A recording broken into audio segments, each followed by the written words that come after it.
বাংলাদেশ দল যখনই বিশ্বকাপ খেলতে যাবে, বাংলাদেশ দল বিশ্বকাপে যেমন পারফরমেন্স করুক না কেন, সেটা নিয়ে যতটুকু আলোচনা হবে তার থেকে সেই দলটা কেমন হলো সেই আলোচনাটাই বেশি হয়।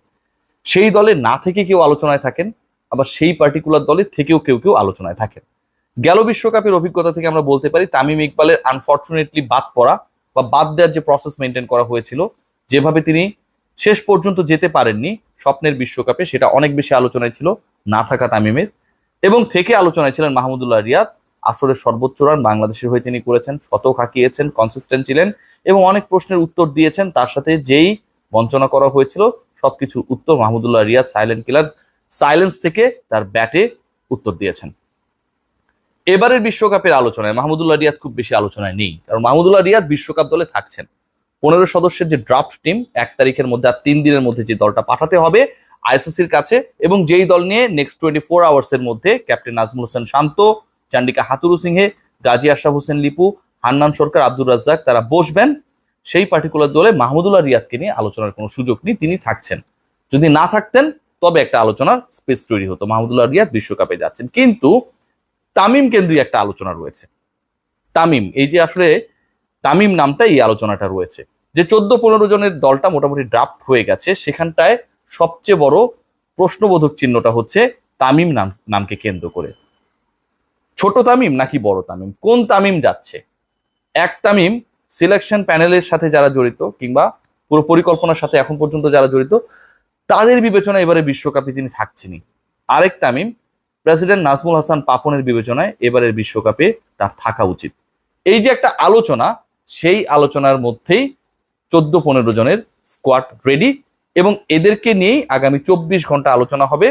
এই টিমটা ক্রিকেট অপারেশনস হয়ে নাজমুল হাসান পাপনের কাছে পাঠানো হবে, এবং আইসিসির কাছে পাঠানো দলে সিলেকশন প্যানেলের যে দল সেই দলের এবং নাজমুল হাসান পাপনের যে পছন্দের দল সেই দলের কতটুকু মিল অমিল হবে সেটাই হচ্ছে সবচেয়ে বড় প্রশ্ন।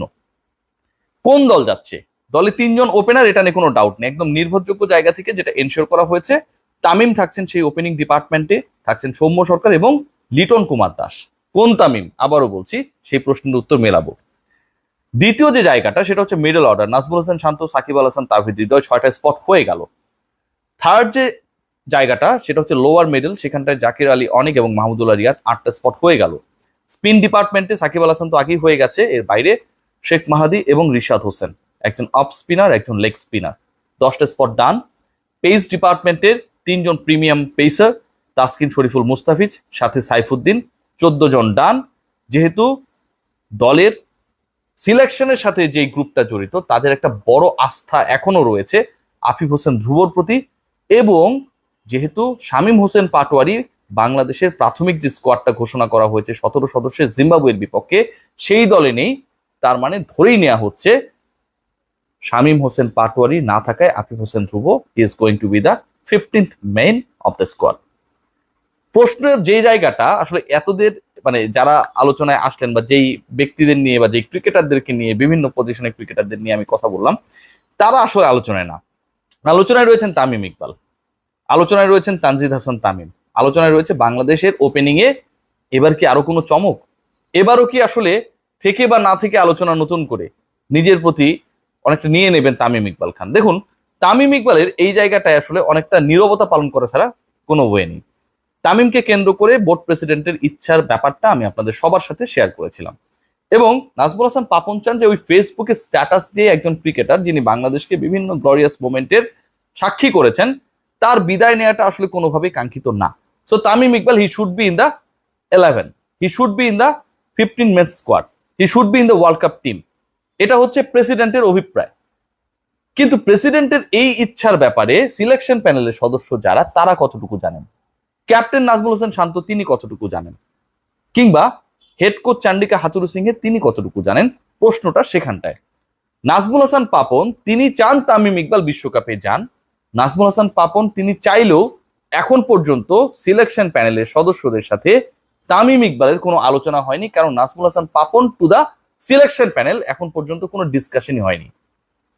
নাজমুল হাসান পাপন চান তামিম ইকবাল বিশ্বকাপের অংশ হোক, বাংলাদেশের ভঙ্গুর ওপেনিং যেখানটা আউট অফ ফর্ম ক্রিকেটারের একটা বিশাল আধিক্য, এবং যেহেতু বিশ্বকাপে ভালো করতে চায়, T20 ওয়ার্ল্ড কাপে বাংলাদেশের যথেষ্ট সম্ভাবনা রয়েছে এবার, কারণ নেদারল্যান্ডস নেপালের সাথে বাংলাদেশের দুটো ম্যাচ যদি আমরা ধরে নিই, আমরা ইতিবাচক থাকার চেষ্টা করি যে বাংলাদেশ জিতবে, শ্রীলঙ্কার সাথে যদি বাংলাদেশ জিতে যায় প্রথম ম্যাচ যেটা বাংলাদেশ খেলবে, এরপরে বাংলাদেশের আরেকটা ম্যাচ রয়েছে সাউথ আফ্রিকার সাথে, সেই ম্যাচটা তুলনামূলকভাবে বাংলাদেশ শক্তিতে অনেক পিছিয়ে, তো 3টা ম্যাচে বাংলাদেশের যথেষ্ট সুযোগ রয়েছে।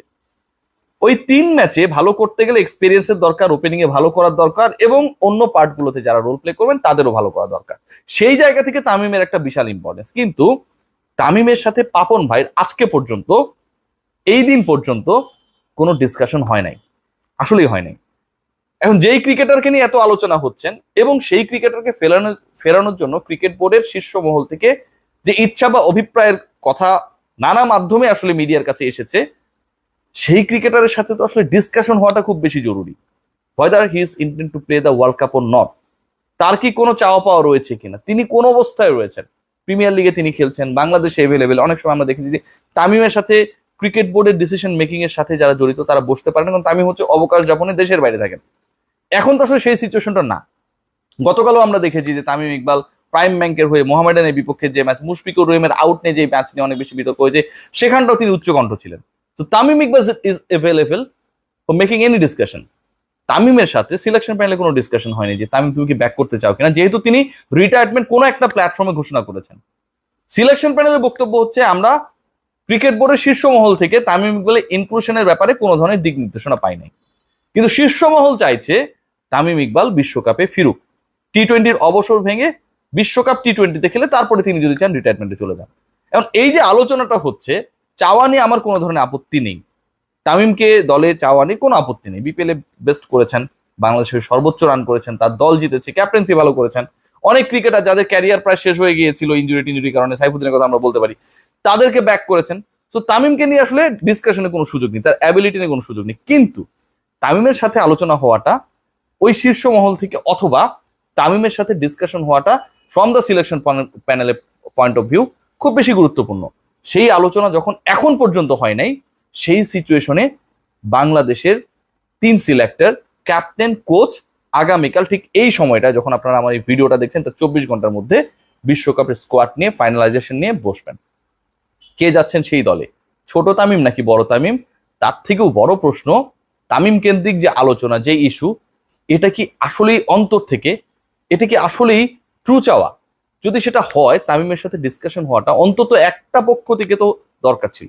সেটা যদি না হয়, আবার একই সাথে এই চাওয়ার ব্যাপারটা যখন হচ্ছে, আমরা জেনে যাই, সবাই জানে, সিলেকশন প্যানেলের সদস্যরা দে আর বিট অফ কনফিউজ যে তারা কেন জানে না, তখন কিন্তু একটা দোদুল্যমান সিচুয়েশন তৈরি হয়। বিশ্বকাপের আগেই কেন বাংলাদেশের দল কেন্দ্রিক, ক্রিকেটার কেন্দ্রিক, স্কোয়াড কেন্দ্রিক এই বিতর্কগুলো হয়, আলোচনাগুলো হয়? কে যাচ্ছেন বিশ্বকাপের স্কোয়াডে, ছোট তামিম, বড় তামিম, উভয়ে, নাকি 15 সদস্যের স্কোয়াডে তামিম ইকবাল কেন্দ্রিক আলোচনাটা শুধুই মাত্র মরীচিকা? আমরা জানি না, আর 2-1 দিনের অপেক্ষা, সবই জেনে যাব। 15 সদস্যের দল দিলে সব কনফিউশন দূর হবে। সবাই ভালো থাকবেন, টেক কেয়ার।